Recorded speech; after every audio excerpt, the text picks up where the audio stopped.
আজকের এই আয়োজনে আপনাদের সবাইকে স্বাগত। আজ আমরা নাবিল মুহতাসিমের লেখা ৯০ দশকের প্রেক্ষাপটে রচিত একটি দুর্দান্ত প্যারানর্মাল থ্রিলার বা অতিপ্রাকৃত উপন্যাস অনাহত নিয়ে একেবারে গভীর একটা বিশ্লেষণে ডুব দিতে যাচ্ছি। এটি মূলত দুটি রহস্যের এক অদ্ভুত উপাখ্যান। তো চলুন আর দেরি না করে সরাসরি মূল আলোচনায় ঢুকে পড়ি আর দেখি এই বইটার পড়তে পড়তে আসলে কী ধরনের শিহরণ লুকিয়ে আছে। একটু দেখে নি আজ আমরা কিভাবে এগোব। আমাদের আজকের সূচিপত্রে থাকছে প্রথমে একটি অতিপ্রাকৃত উপাখ্যান, এরপর দুটি সমান্তরাল রহস্য নিয়ে আলোচনা, তারপর আমরা জানব কামাক্ষার অভিশাপ ও মিথোলজির বিষয়, গল্পের মনস্তত্ত্ব ও গভীরতা, এবং সবশেষে লেখনী ও চূড়ান্ত মূল্যায়ন। চলুন একে একে এই রহস্যের জট খোলা যাক। পর্ব ১, একটি অতিপ্রাকৃত উপাখ্যান। প্রেক্ষাপটটা বোঝার জন্য প্রথমেই আমাদের পরিচয় হচ্ছে শিপলুর সাথে। সে হল হালচাল পত্রিকার প্যারানর্মাল বা অতিপ্রাকৃত বিভাগের একজন দারুণ নিবেদিত প্রাণ ইনভেস্টিগেটর। আধিভৌতিক যে কোনো ঘটনার তদন্ত করতে সে দেশের যে কোনো প্রান্তে ছুটে যেতে এক পায়ে খাড়া। একটু ৯০ দশকের কথা চিন্তা করুন তো, এই প্রেক্ষাপটটাই গল্পে একটা আলাদা মাত্রা যোগ করে দিয়েছে। আজকের মতো তখন তো আর যোগাযোগের এত সহজ উপায় ছিল না। ঠিক এমন একটা সময়ে জাহিদ হঠাৎ করে যেন হাওয়ায় মিলিয়ে যায়। পুরো ঢাকা শহর তোলপাড় করেও যখন তার কোনো খোঁজ মেলে না, তখন ট্রাঙ্ক কল বা চিঠিপত্রের সেই যুগে এই নিখোঁজ হওয়াটা তার পরিবারে আক্ষরিক অর্থেই এক চরম শূন্যতা আর আতঙ্কের সৃষ্টি করে। আর ঠিক এই জায়গাটাতেই একটা শির দ্বারা হিম করা প্রশ্ন এসে দাঁড়ায়। জাহিদ কিন্তু একদিন ফিরে আসে, তবে যে ফিরে এলো সে কি সত্যিই জাহিদ? কারণ ফিরে আসা মানুষটার সাথে পুরনো জাহিদের আসমান জমিন ফারাক। তার ভেতরে যেন কোনো আবেগই নেই, একদম সম্পূর্ণ ভিন্ন এক মানুষ। জাহিদের আচরণগুলো খেয়াল করলে দেখবেন ব্যাপারটা আসলেই কতটা গা ছমছমে। সে একদম একটা রোবটের মতো যান্ত্রিক ভঙ্গিতে চলাফেরা করছে। আপনি তাকে কিছু জিজ্ঞেস করার আগেই সে উত্তর রেডি করে রাখছে।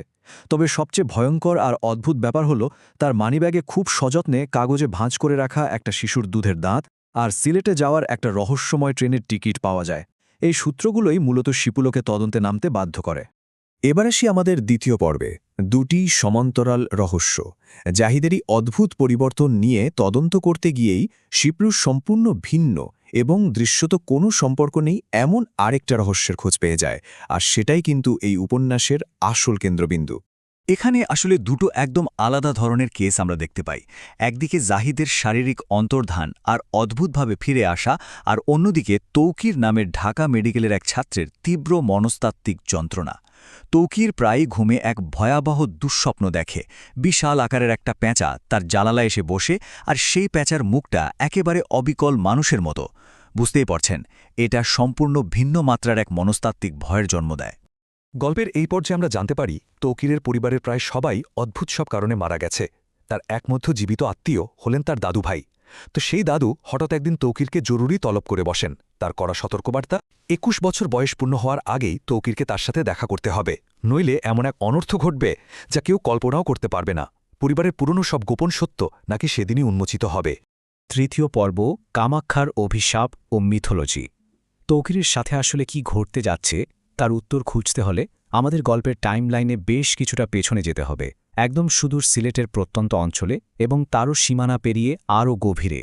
এই সময়রেখাটা খেয়াল করলে দেখবেন বংশগত অভিশাপের ম্যাপটা আমাদের সামনে একদম পরিষ্কার হয়ে যায়। দেশভাগের আগে তৌকিরের দাদু নাজিবুদ্দিন তরুণ বয়সের খেয়ালে গুপ্তবিদ্যা শিখতে বাড়ি থেকে পালিয়েছিলেন। সেই ৬০-৭০ বছর আগের এক হঠকারী সিদ্ধান্তের কারণে তিনি যে ভয়ঙ্কর অভিশাপ নিয়ে ফিরে এসেছিলেন, ৯০ দশকে এসে শিপলু আর তৌকিরকে ঠিক তারই মুখোমুখি হতে হয়। গল্পের মূল ভিত্তিটাকে ৬০ থেকে ৭০ বছর আগে আসামের সেই কিংবদন্তি এলাকা কামরূপ কামাক্ষায় নিয়ে যাওয়ার আইডিয়াটা সত্যি প্রশংসনীয়। তখন সীমানার এত কড়াকড়ি ছিল না, আর এই ঐতিহাসিক ও রহস্যময় স্থানটি গল্পের ভিত্তি হিসাবে অসাধারণ কাজ করেছে। সবচেয়ে দারুণ ব্যাপার কি জানেন? লেখক এখানে চিরাচরিত ভূতের গল্পের বাইরে গিয়ে প্রাচীন আরবিক মিথোলজি বা পৌরাণিক এক ভয়ঙ্কর সত্তাকে যুক্ত করেছেন। তন্ত্রমন্ত্র আর আরবিক মিথোলজির এই সংমিশ্রণ পুরো গল্পে এক অনন্য এবং বলতে গেলে রোমাঞ্চকর মাত্রা যোগ করেছে। পর্ব ৪, মনস্তত্ত্ব ও গভীরতা। শুধু অতিপ্রাকৃত উপাদানই নয়, এই উপন্যাসের মনস্তাত্ত্বিক গভীরতার দিকটাও কিন্তু বেশ জোরালো। বিশেষ করে পার্শ্ব চরিত্র জাহিদের মানসিক অবস্থার যে বিশ্লেষণ করা হয়েছে তা আপনাকে সত্যি ভাবিয়ে তুলবে। জাহিদের এই অধপতন আসলে এক চরম ট্র্যাজিক মনস্তাত্ত্বিক বিশ্লেষণ। মানুষ যখন তার কাঙ্ক্ষিত লক্ষ্যে পৌঁছাতে পারে না তখন কেউ কেউ সেই রূঢ় বাস্তবতা মেনে নিয়ে হয়তো নতুন জীবন শুরু করে, কিন্তু জাহিদ সেটা পারেনি।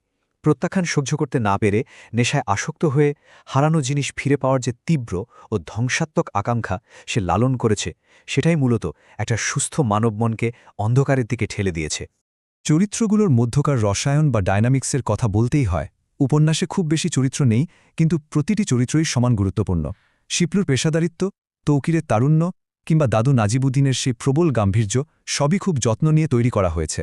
এমনকি মোহিনী নামের যে চরিত্রটি খুব অল্প সময়ের জন্য এসেছে, তার জাদুকরী উপস্থিতি শিপলুর মতো একজন কঠোর ও আবেগহীন ইনভেস্টিগেটরের বুকেও যে ক্ষণস্থায়ী ঝড় তুলেছিল, সেটা গল্পের একটা অসাধারণ দিক। আমরা চলে এসেছি একদম শেষ পর্বে, লেখনী ও চূড়ান্ত মূল্যায়ন। চলুন দেখি এত সব জটিল বিষয়কে লেখক তার লেখনীতে কিভাবে ফুটিয়ে তুলেছেন এবং শেষ পর্যন্ত বইটির মূল্যায়ন কি দাঁড়ায়। এ কথাটা লেখকের স্টাইলকে একেবারে নিখুঁতভাবে সংজ্ঞায়িত করে।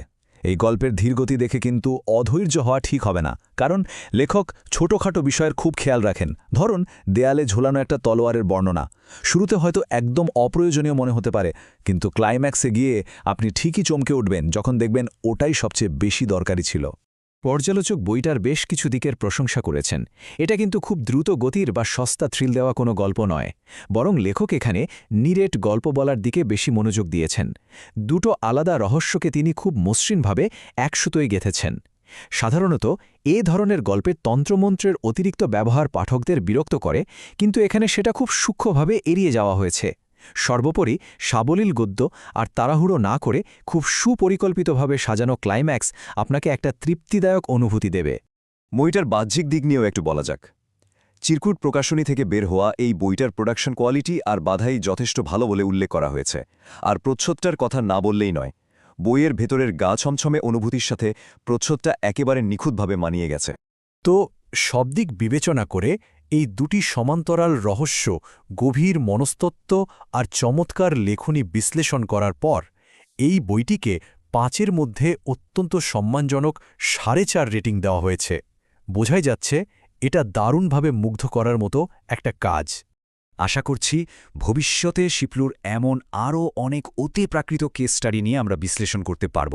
তবে যাওয়ার আগে একটা গভীর প্রশ্ন রেখে যাই, যা এই গল্পের একেবারে কেন্দ্রবিন্দুতে অবস্থান করছে। প্রাচীন, বংশগত এবং অনাহুত কোনো অভিশাপের হাত থেকে কি কোনো মানুষ সত্যি কখনো পালাতে পারে?